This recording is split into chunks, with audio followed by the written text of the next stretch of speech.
बघतोय की जे फ्लायओव्हर जेचा उड्डाण पूल जो कायम गर्दीने गजबजलेला असतो तो अक्षरशः आज ओस पडलेला आहे, कारण या ठिकाणची वाहतूक वळवलेली आहे। आपण जाणार आहोत नाशिकमध्ये आणि मुंबईतल्या वाडी बंदरमध्ये, ज्या ठिकाणी आमचे प्रतिनिधी उपस्थित आहेत। नाशिकमधून तर हजारोंच्या संख्येने मनोज जरांगे यांच्या आंदोलनाला पाठिंबा देण्याकरता मराठा आंदोलक हे निघालेले आहेत। वाडी बंदरमध्ये काय परिस्थिती आहे आपण जाणून घेणार आहोत।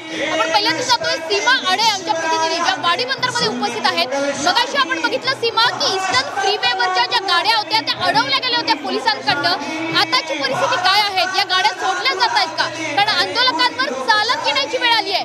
खरं तर अंतर बरंचसं आहे, वाडी बंदर ते आझाद मैदान इथपर्यंत आंदोलक चालत येत आहेत। पोलिसांची नेमकी भूमिका काय? हे बॅरिकेड्स हटवले गेलेत का?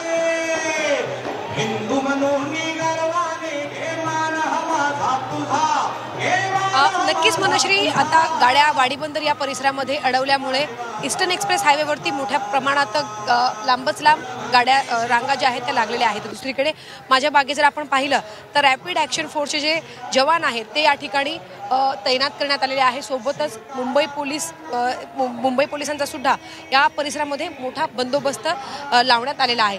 सध्या ईस्टर्न एक्सप्रेस हायवे जिथे संपतो तिथे वाडी बंदर या परिसरामध्ये गाड्या अडवण्यात आलेल्या आहेत। अजूनही बॅरिकेटिंग काढण्यात आलेली नाही। बॅरिकेटिंग या ठिकाणी मोठ्या प्रमाणात करण्यात आलेली आहे आणि बॅरिकेटिंगच्या त्या पलीकडे दोन्ही बाजूला रॅपिड ॲक्शन फोर्सचे जे जवान आहेत ते आपल्याला पाहायला मिळत आहे। दुसरीकडे मुंबई पोलिसांचा बंदोबस्त सुद्धा या बॅरिकेटिंगच्या परिसरामध्ये आपल्याला पाहायला मिळते। एकही गाडी पुढे सोडली जात नाहीये। दुचाकी वाहनं असेल, चारचाकी वाहनं असेल, ऑटो रिक्षा असेल किंवा मग मोठे जे टेम्पो आहेत जे या आंदोलनासाठी या ठिकाणी दाखल झाले आहेत मुंबईमध्ये, एकाही वाहनाला पुढे जाण्याची परवानगी दिली जात नाहीये। आपल्याला माहिती आहे की ईस्टर्न एक्सप्रेस हायवे हा अत्यंत महत्त्वाचा हायवे आहे। या उपनगरातून मोठ्या संख्येनं गाड्या रोज दक्षिण मुंबईमध्ये दाखल होतात। मात्र आज या आंदोलनामुळे पूर्णपणे या ईस्टर्न एक्सप्रेस हायवेवरची जी वाहतूक आहे ती थांबवण्यात आलेली आहे आणि सोबतच ईस्टर्न एक्सप्रेस हायवेवरती मोठ्या रांगा आंदोलकांच्या गाड्यांच्या लागल्याचं आपल्याला पाहायला मिळत आहे। पोलिसांची कुठलीही भूमिका सध्या तरी पाहायला मिळत नाही की बॅरिकेटिंग काढून या गाड्या पुढे सोडल्या जातील। मात्र दुसरीकडे आंदोलक यांनी जिथे जिथे गाड्या थांबलेल्या आहेत त्या गाड्या तिथेच असून आता आंदोलक गाडीतून उतरून आता आझाद मैदानाच्या दिशेने जाताना आपल्याला पाहायला मिळत आहे। मनोज जरांगे पाटील यांच्या समर्थनार्थ घोषणाबाजी करत, जयघोष करत त्यांच्या नावाचा पुढे जात असताना आंदोलक दिसत आहेत। तर दुसरीकडे सरकारच्या विरोधामध्ये आणि आरक्षण लवकरात लवकर आम्हाला जोपर्यंत मिळत नाही तोपर्यंत आम्ही मुंबई सोडणार नाही, अशा प्रकारच्या घोषणाबाजी सध्या आपल्याला इथे ऐकायला मिळत आहेत। इथे जर आपण पाहिलं तर संपूर्ण या परिसरामध्ये पोलिसांचा फौजफाटा लावण्यात आलेला असून छावणीचं स्वरूप वाडी बंदर या परिसरामध्ये थोड्या वेळा करता थांबवतीये। सीमा तुला थोड्या वेळा करता थांबते। ओम देशमुखकडे आपण जाणार आहोत जो जे उड्डाण पुलाच्या खाली आहे। ओम, तुझ्या मागे अनेक लोक चालताना दिसतात, मला नेमकी काय परिस्थिती आहे जे उड्डाण पुलाच्या खाली?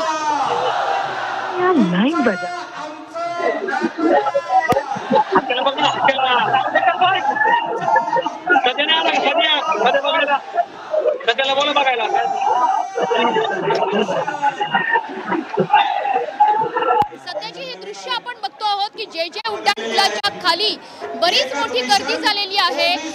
संपूर्ण जे उड्डाण पुलाचा परिसर हा गर्दीने फुलून गेलेला आहे। उड्डाण पूल तर वाहतुकीसाठी बंद केला आहे, मात्र उड्डाण पुलाच्या खाली मोठी गर्दी आहे।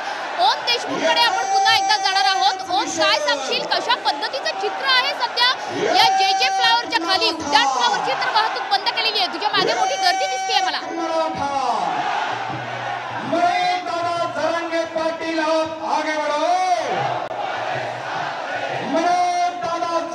आपले प्रतिनिधी ओम देशमुख यांच्याशी संपर्क साधण्याचा आपण प्रयत्न करणार आहोत। मात्र सध्याची महाराष्ट्राच्या कानाकोपऱ्यातून जे मराठा आंदोलक मुंबईत येत आहेत त्यांची ही दृश्य आपण बघतो आहोत। आणि सध्या मी ज्या ठिकाणी आहे आझाद मैदानावरती, तिथली महत्त्वाची दृश्य तुम्हाला दाखवतेय। एक्सक्लुझिव्ह दृश्य तुम्हाला आता बघायला मिळत आहेत। आझाद मैदानाच्या या स्टेजवरती छत्रपती शिवाजी महाराजांचा पुतळा हा आणला गेलेला आहे। आमरण उपोषणाचा हा बॅनर लावला जातोय आणि छत्रपती शिवाजी महाराजांचा पुतळा ज्या ठिकाणी आमरण उपोषण होईल त्या ठिकाणी आता स्थानाबंद केला जातोय। थोड्या वेळाने श्री गणेशाची मूर्ती सुद्धा याच ठिकाणी आणली जाईल आणि याच ठिकाणी मनोज जरांगे हे उपोषणाला बसतील, त्याच्यामुळे छत्रपतींचा पुतळा तर आता स्थानापन्न झालेला आहे. प्रतीक्षा आहे ती मनोज जरांगे आता नेमकं कधी येणार आहेत याच आझाद मैदानावर याची पुन्हा एकदा आपण जाणार आहोत. आपले प्रतिनिधी ओम देशमुख सध्या आपल्या सोबत जोडले जात आहेत, जे जे उड्डाण पुलाच्या खाली आहेत आणि जे उड्डाण पुलाच्या खाली सुद्धा मराठा आंदोलकांची मोठी गर्दी आपल्याला बघायला मिळते. ओम, काय परिस्थिती आहे जे उड्डाण पुलाच्या परिसरात?